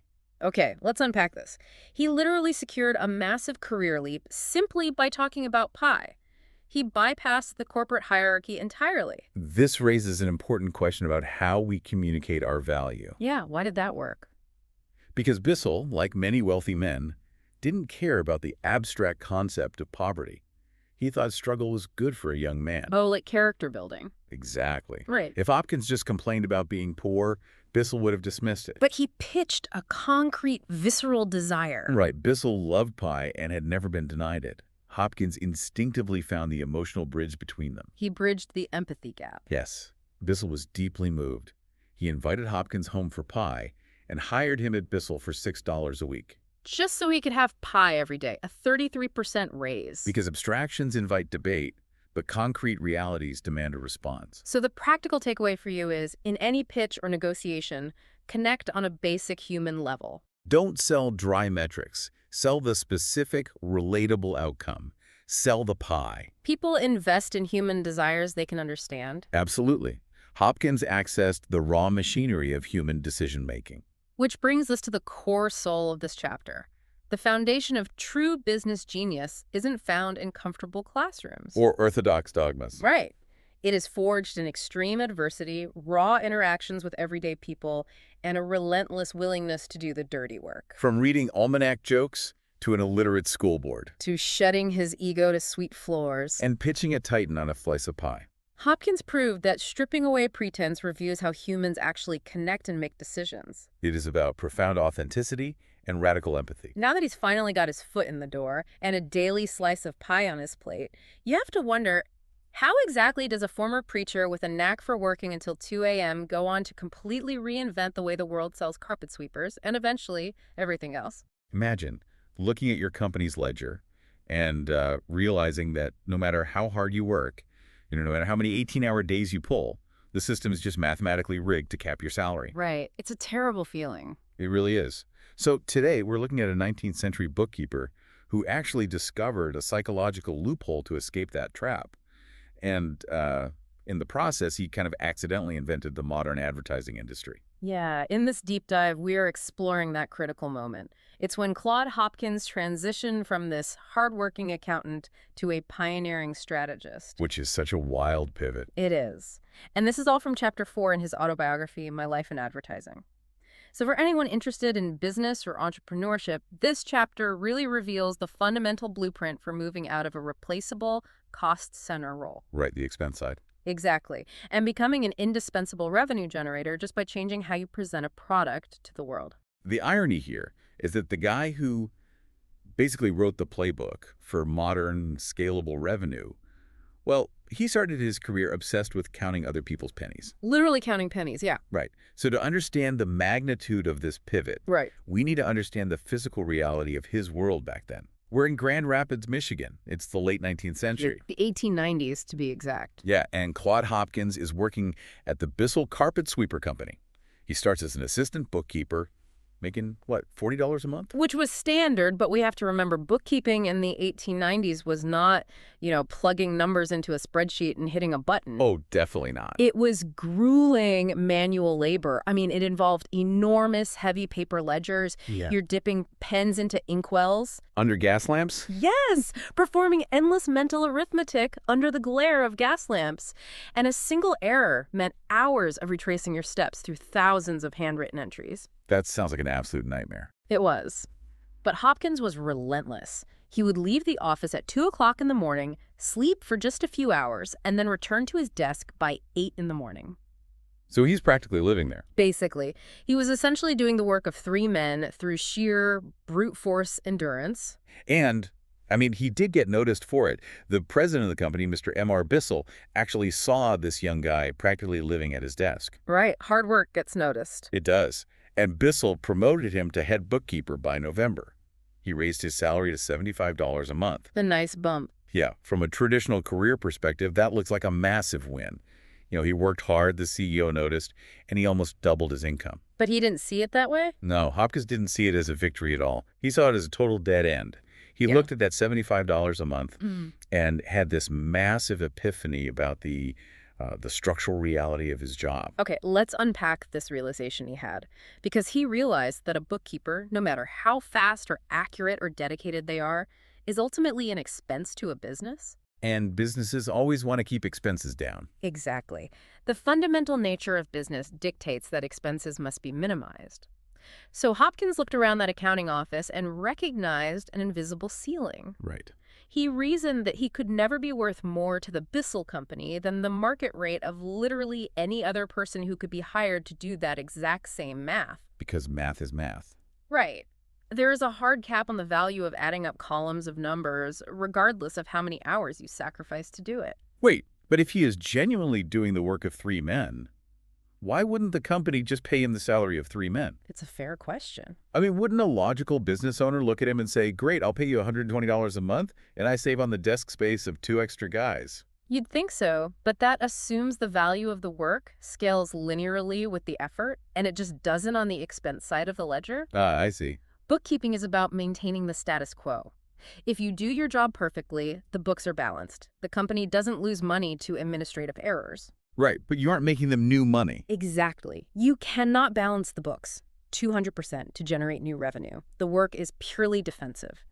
And companies do not pay premiums for defensive work. They just pay the baseline. Right. They pay the lowest possible rate to ensure the defense simply holds. It's like being the best defensive player on a sports team versus the star forward. That's a great way to look at it. The defender is crucial, to keep from losing, but the forward actually scores the points. That's the revenue. Yeah. And that's who gets the massive contract. If we connect this to the bigger picture, we see it's not just about who gets the glory. It's really about the measurability of your impact. Immeasurability, right. Because a bookkeeper's impact is capped, but a salesperson's impact is theoretically limitless. That is the precise structural mechanic Hopkins recognized. He looked over the other side of the building, right? Yeah, he looked at the salesmen who brought in the actual orders and the factory engineers who figured out how to fundamentally reduce manufacturing costs at a massive scale. The people who actually move the needle. Those people were the fuel. They were the profit earners. They could point to a ledger and show, in real numbers, the net new profits they generated for the company. And because their impact was measurable in new revenue, their income potential wasn't capped by some market rate for a basic task. Exactly. They could demand a share of the profit they created. So Hopkins decided right then and there he had to graduate from the debit class. Which is an incredibly daunting realization. Oh, absolutely. Because it is one thing to realize you are on the wrong side of the ledger. Yeah. It is another thing entirely to figure out how to actually cross over. Especially back then. Yeah.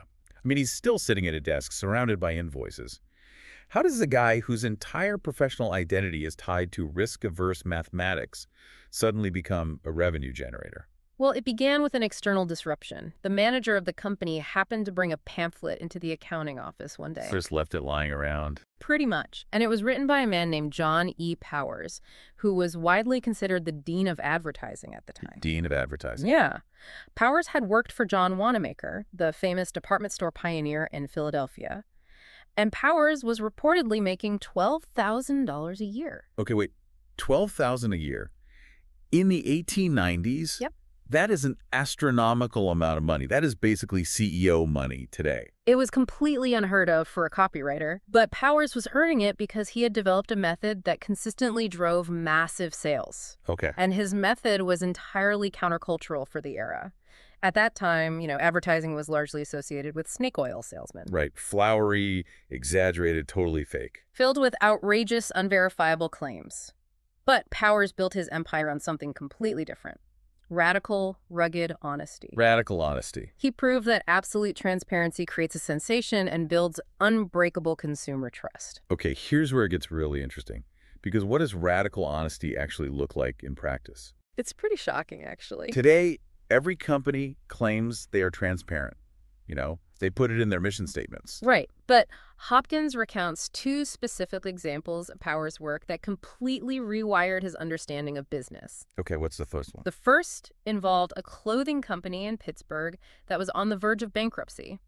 They were drowning in debt and called Powers in as a last resort. Okay, so a desperate situation. Very. And the standard advertising playbook of the day would dictate running ads about a grand gala sale or unprecedented historic bargains. Trying to create fake hype to clear the inventory. Exactly. But Powers did the exact opposite. His ad explicitly told the public the cold, hard truth. What did it say? He wrote, quote, "We are bankrupt, and our only way to salvation lies through large and immediate sales." Wait. Let me stop you there. Yeah. Admitting to the public that your inventory is being liquidated because you are actively failing. Yep. That doesn't sound like radical honesty. That sounds like corporate suicide. It really does. How does a company not immediately go out of business after putting that in the morning paper? Wouldn't suppliers panic? Oh, they probably did it first. And wouldn't customers assume the clothes were low quality if the company couldn't sell them in the first place? You would think so, and that was definitely the fear. What's fascinating here is the psychology of trust. Powers understood it better than anyone. How so? When the public read that ad, the sheer shock of a company openly admitting vulnerability cut through all the noise of the daily paper. It stands out. Completely. Customers realized that no company would lie about going bankrupt just to sell a few shirts. Ah, right. It's too damaging to be a lie. Exactly. Because the premise was undeniably true, the public instinctively believed that the prices being offered must also be genuinely low, not just artificially marked down. So they actually believed the sale was real. Yes. The public responded to that raw honesty by flocking to the store and completely saving the company. That is fascinating. Yeah. But it almost feels like a unique circumstance, right? They were actually going bankrupt, so they just stated a fact. Sure. But what if the product itself is genuinely flawed?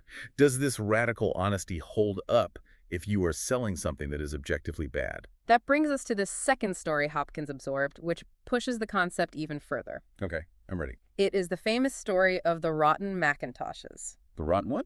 Macintoshes. A Macintosh is a heavy, waterproof raincoat. Got it. So a buyer for a major department store had purchased 1,200 of these coats and upon inspection realized they were terrible quality. It's just awful coats. The buyer called Powers in and said, "Look, between you and me, they are rotten." Okay. And the buyer expected Powers to use his skills to spin the flaw, perhaps highlight the color or the cut and distract the public from the terrible material. Right. You focus on the positives. You say, oh, they are lightweight for summer rain, or they have a modern, distressed look. Exactly. Spin it.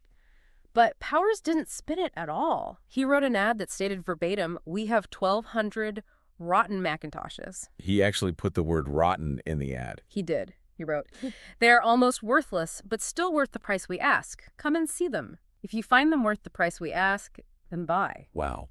The buyer was furious when he saw the copy. He thought Powers was deliberately trying to destroy the store's reputation. I mean, I would be furious too. You have a warehouse full of 1,200 terrible raincoats. Right. Who on earth is going to leave their house, travel all the way to a department store, and spend hard-earned money on a raincoat, the store itself just called almost worthless? You'd be surprised. The entire inventory sold out almost immediately. Wait, really? How is that psychologically possible? It goes incredibly deep into the human defensive mechanism. Okay, explain that. Think about how you operate when you encounter a salesperson or an advertisement. Your natural defensive walls are instantly up, right? Yeah, I'm expecting a scam. You expect exaggeration. You expect them to hide the flaws and amplify the benefits. You are braced for deception, so you scrutinize every single claim. Right. But when a seller voluntarily admits a flaw, especially a severe flaw they didn't have to reveal, it completely short-circuits your defensive mechanism. Because they are doing your job for you. Your brain is trying to find the catch, and they just hand you the catch on a silver platter. Precisely. The buyer's walls drop instantly if a massive department store is willing to look the public in the eye and say, "These coats are rotten." Right. The subconscious conclusion is that they must be telling the absolute truth about everything else. They sacrifice their pride to give you the facts. Exactly. So when they follow up that brutal admission by saying, "But they are still worth the price we ask," the buyer believes that pricing claim completely. Because why would they lie about the price after telling the truth about the quality? Right. The radical honesty validates the rest of the message. It treats the consumer like an intelligent adult.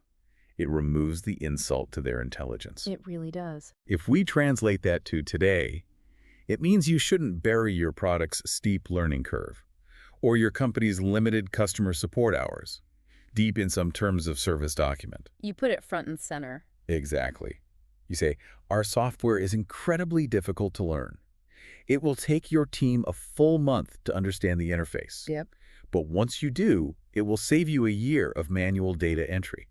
By owning the friction, you make the promised benefit undeniable. And Hopkins soaked this philosophy in. He saw that moving from the expense side to the profit side didn't require him to become this fast-talking, deceptive salesman. He didn't have to change his personality. No, advertising and sales could be a deeply psychological exercise in building trust through facts. Which appeals to a bookkeeper. Perfectly. Armed with this realization, Hopkins decided he was going to test his new ambitions right there at the Bissell Carpet Sweeper Company. Going for it. He was going to write an advertising campaign. Which sounds great in theory, but he faced a massive structural hurdle. He wasn't trying to sell a revolutionary new technology. Yeah, not at all. He was trying to sell a carpet sweeper in the late 1800s. From a purely functional standpoint, there was almost nothing compelling to say. It was a wooden box with bristles. Right. You just push it across a rug. The utility was entirely maxed out. It swept dirt. That's it. And the market mechanics were brutal. Very brutal. A well-made carpet sweeper lasted 10 years, meaning there was practically no repeat business. 10 years. Yeah, and the profit margin for the company was tiny, only about $1 per unit. Wow. And most importantly, the internal sweeping mechanism, the actual core utility of the product, was practically identical across all Bissell models. And probably identical to their competitors' models, too. Exactly identical. So what does this all mean? If your bristles sweep dirt exactly as well as the bristles of the 5 other swoopers on the market, how do you stand out? You really can't on function alone. Right. You can only shout, "It cleans floors" so many times before the public tunes you out entirely. They stop listening. So if Hopkins was going to generate those massive profits he dreamed of, he couldn't just sell the act of sweeping. He had to invent an entirely new angle of desire. He had to create distinction in a market where the commodity itself was completely indistinguishable. So what did he do? Since he couldn't change the internal machine, he looked outward. He looked at the casing. The wooden box? Yes. He convinced the Bissell Company to manufacture the sweepers using 12 different exotic woods. Exotic woods. We are talking about visually striking, beautiful, rare finishes, bird's eye maple, mahogany, walnut. Okay. And then he built his entire advertising campaign around discussing the woods used in the machine rather than the sweeping function itself. He just ignored the sweeping. He completely stopped selling a utility tool for cleaning floors and started selling a customizable piece of aesthetic furniture. Let me make sure I understand the mechanics of this pivot. He took a utility device where everyone was competing on function and completely ignored the function to compete on aesthetics. That's exactly what he did. That feels like a massive risk.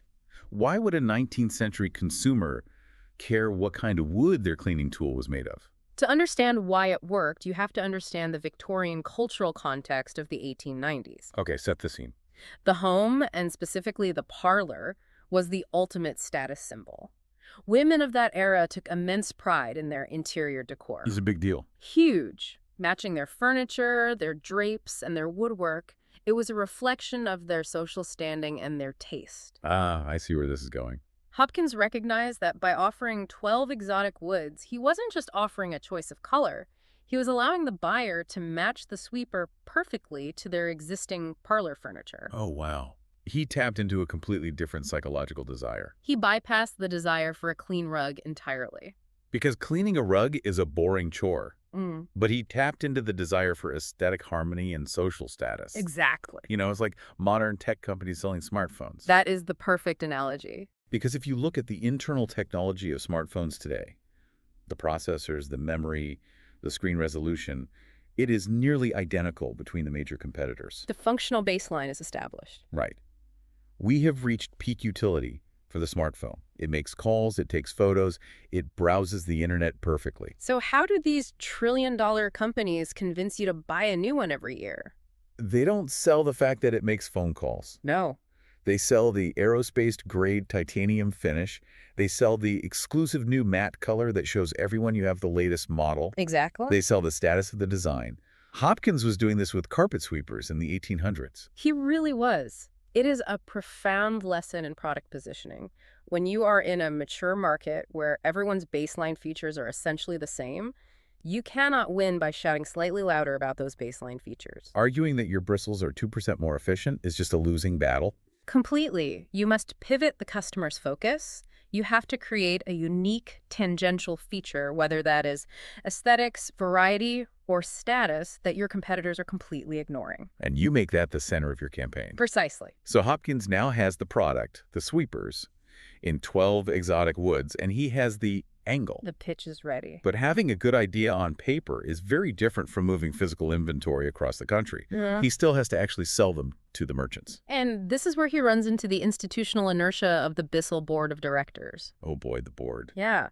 The prevailing wisdom from the Bissell executives was that carpet sweepers could only be sold one way, by in-person traveling salesmen pushing them onto local dealers. The classic door-to-door approach. Right. The idea of selling them any other way was ridiculed.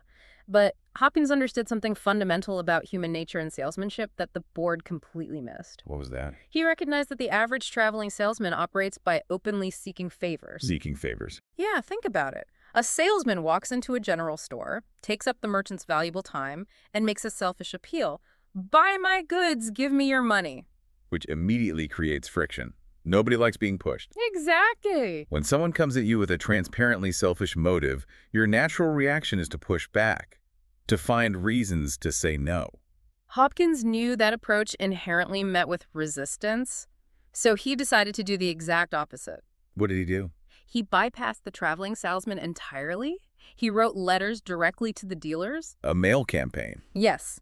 But in these letters, he did not ask them to buy a single sweeper. Wait, what? There was no plea for a purchase, no pushy sales pitch at all. Instead, he offered them a service. Okay, hold on. He is trying to generate revenue to prove he belongs on the profit side of the ledger, right? Right. And his strategy is to send letters not asking for money. Sounds counterintuitive, but he recognized a massive logistical problem that 19th century general store dealers face. Which one? If you picture a general store in the 1890s, it is incredibly chaotic. Floor space is at an absolute premium. Stuff is everywhere, I'm guessing. Merchandise is stacked to the ceiling. Barrels of flour, bolts of cloth, hardware. Displaying merchandise attractively, especially something as bulky as a carpet sweeper, was a real headache for the merchant. So the sweepers would just be shoved in a corner where nobody could see them. Exactly. Which hurts Bissell's sales, but it also hurts the merchant's ability to move the inventory they already bought. So it's a lose-lose. Right. So Hopkins designed a specialized, beautifully crafted wooden display rack for the sweepers. Oh, a display rack. He wrote to the dealers and offered them this display rack. The letter essentially said, "I see you have a crowded store. I have designed this elegant piece of furniture that will make your store look better, save you floor space, and help you move merchandise faster. I want to give it to you." I want to give it to you. That's powerful. But there had to be a catch. I mean, he wasn't running a charity for general stores. No, of course not. The catch was entirely logistical. To get the beautiful display rack, the merchant simply had to sign an agreement to display it with Bissell's carts. Naturally. And in order to stock the rack, they naturally had to order a dozen of the new exotic wood sweepers. Oh, that is brilliant. It really is. That is a masterstroke of positioning. He essentially Trojan horsed the product inside a vital piece of infrastructure.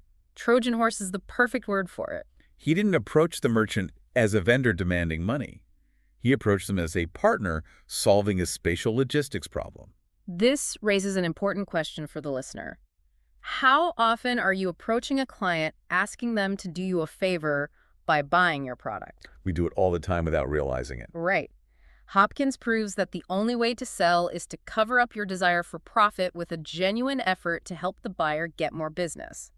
He completely inverted the dynamic. The dealer felt like they were getting the better end of the deal. They felt like they were extracting value from Bissell, pulling a beautiful piece of store furniture from the company, rather than having inventory pushed onto them. It's a total paradigm shift. So how many of these did he send out? Hopkins sent out 5,000 of these letters to dealers across the country. Okay, but mail order in the 1890s had to have terrible conversion rates.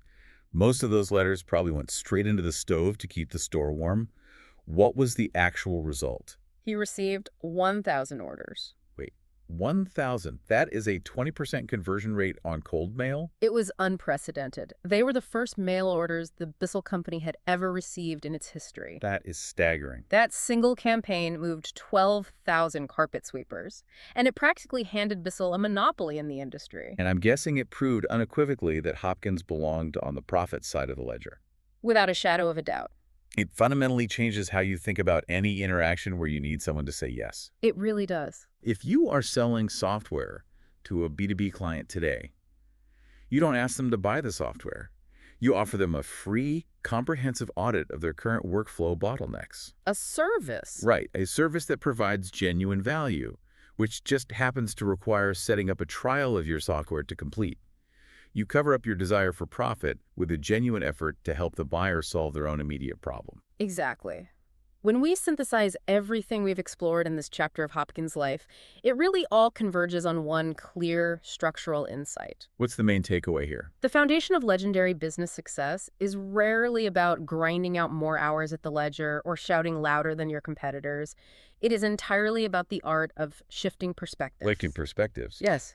Hopkins succeeded because he shifted his own perspective of his career, moving from a replaceable expense to a scalable profit earner. Right. He learned to shift a product's flaw into a trust-building feature through radical honesty. The rotten Macintoshes. Exactly. He shifted a mundane utility tool into a highly desired status symbol by focusing on the exotic woods. Ignoring the sweeping entirely. And finally, he shifted a selfish sales pitch into an altruistic offer of service through those display racks. Shifting perspectives. You have to step out of the daily grind and look at the structural mechanics of what you are actually offering. That's the core of it. Take a look at your own daily interactions this week, whether you are pitching an idea to your boss, trying to land a new client, or even negotiating your salary. It applies to all of it. Where are you demanding attention or asking for a favor when you could be offering a service instead? Where are you trying to hide a vulnerability that could actually be used to build unbreakable trust with your audience? It is something to deeply mull over. It really is.